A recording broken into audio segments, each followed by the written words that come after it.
Going on, guys? It is the Poke King, and I'm back with another banger. Guys, we're gonna take a look at Andrew Hedrick's first place Pokemon 2024 NAIC championship one take. That's all we do. Championship deck profile, and he was playing Lost Box. Well, his version of a Turbo Lost Box. So guys, let's take a look at the deck list, and we're not going to sugarcoat it. We're going to go pretty quick through it.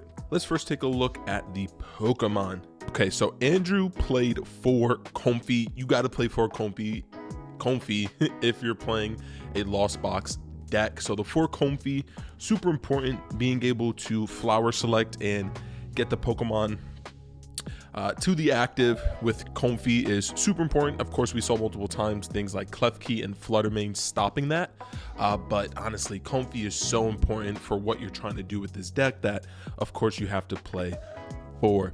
Now we're playing a one of Sableye. Andrew played the Sableye. What's awesome is Sableye sets up the damage with some of the other cards like Blood Moon Ursaluna, Iron Hands EX, even Iron Thorns EX when it comes to knocking out Pokemon, and of course Crams, and obviously that's later with Super Rods. But Sableye, super important. Lost Mine, 10 cards in the Lost Zone, and you put 12 damage counters on your opponent's Pokemon. People have been cutting Jirachi, not finding the room, so one Sableye is all we need. He did also play one Cramorant. This is just a great attacker early game, having the Lost Provisions. Once again, 4 more cards in your Lost Zone. It does 110, so very standard. He played one Greninja. Being able to conceal cards and also threaten a Moonlight Shuriken is important in this deck. I personally think that if you're not playing enough energies to use Greninja, if you're just playing 2, I even don't think that's enough. I think you have to get to the 3. We do play one Iron Bundle, and this is kind of like your MVP to try and get around things like Klefki and Fluttermane to get out of that lock. Now, of course, with Guardy, they can go Klefki and then Fluttermane on the bench, and then it's pretty tough to, you can't even Iron Bundle, of course. But if you were to try and get out of it, you'd have to rely on things like the Prime Catcher. We do also play one Iron Hands EX, and this allows you to pressure Guardy and single-handedly, honestly, win the matchup. Without this card, you're just not winning. Being able to, what we do, amp you very much. That's what we like to do. Super important there. And then a new card, Blood Moon Ursaluna EX. Once again, it's like a pseudo Radiant Charizard. Being able to attack for 240. Late game, Sableye sets up all the damage counters, and Blood Moon Ursaluna comes through for the W. One Iron Thorns EX, pretty much shutting down Lugia. If you're able to get this out against Lugia, you can stall for a bit until they can get their boss. But Iron Thorns EX, very good. Awesome card. Once again, it's easy to excel the energies with just having only 3 energies to attack. Volt Cyclone 140, and then you also get some movement energy. So if you are playing against Lugia or anything like that, it's hard for them to actually deal with this. So being able to move that energy is super important. But that's all we play for the Pokemon. So Andrew, of course, played 4 Colress's Experiments. You have to play this card if you're playing a Lost Zone deck. It's just too good.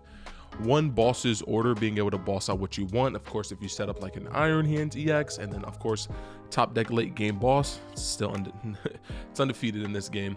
And then we also play the one of Roxanne, being able to shuffle your opponent's hand into their deck. They draw 2, you draw 6. It's just really good. But that's all we play for the supporters. Now, a lot of items. So yeah, if he ran up against any sort of like Lost Tina playing the Shuppet, let's just say the man wouldn't be playing the game. So we run 4 Nest Ball, just gets out every Pokemon in the deck. We then ran, well, Andrew then ran, not me, but Andrew ran 4 Mirage Gate. Once again, optimizing your amount of Mirage Gates, allowing you to prize some, and also being able to Lost Zone some of them. 4 switches, being able to switch out and do what you need to do. So you got to play the switch. It's just too important in the deck. Once again, because switching is very important. Also, taking off damage counters as well is important in this format. 4 switch cards. Once again, switch cards and switch have been staples. Mainly switch card, of course. And then the Big Daddy 4 Super Rod allows you to just get back your resources. Once again, load the deck up for your Mirage Gates, and then also for any of your Nest Balls to find Pokemon later in the game. 3, Buddy Poffin. Now sometimes you'll see Lost Zone players playing 4 potentially, but 3 is good just to get, you see it once, get your comfies, and then you can maybe use one late game to just even thin the deck for a comfy or something like that. Or you can also use it as a deck search later in the game when you have that bench space open. You play Buddy Poffin, you fail it, but just at least you get to look through the deck.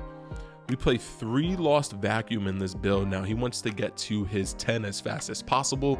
Turn 2 Sabling is extremely important, and you'll see the stadium that we play to get to all these items.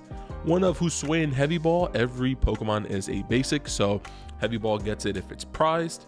1 Pokegear, late game, being able to Pokegear for like that Roxanne or boss. And then Pal Pad acts as your 6th Colress, your 2nd boss, and your 2nd Roxanne. And then the A spec is the one of Big Daddy Prime Catcher, amazing with things like, for example, grabbing a Manaphy from a Chien-Pao player, or anything like, or just a player in general playing Manaphy and being able to amp you very much. Extremely important. 1 Rescue Board, being able to switch out that active Comfy and lead. And then what makes the deck function and be able to just go burr is 4 Pokestop, just having 4 stadiums to get rid of other stadiums, but also once again to Pokestop. This is very similar to like the Kyogre build, to where you just wanted to have 4 of almost every item you want to play, and then you Pokestop away everything. So that's all the supporters, trainers, tools, and stadiums. And then to round it off, we'll just show it like this. He did play 3 Lightning Energy. He played 3 Water Energy. I know, Generations, beautiful. And then 2 Psychic for the Sableye. All right, guys, so that was Andrew Hedrick's winning deck profile for NAIC. Let me know in the comment section down below some things you may change and some of the things that you like just seeing him play in the deck. There wasn't many tech cards, just being very consistent, and we saw that with his regional winning deck of Dialga. So make sure to like, comment, subscribe, become part of the Poke Kingdom. Nobody does it better. It's been the King. Peace.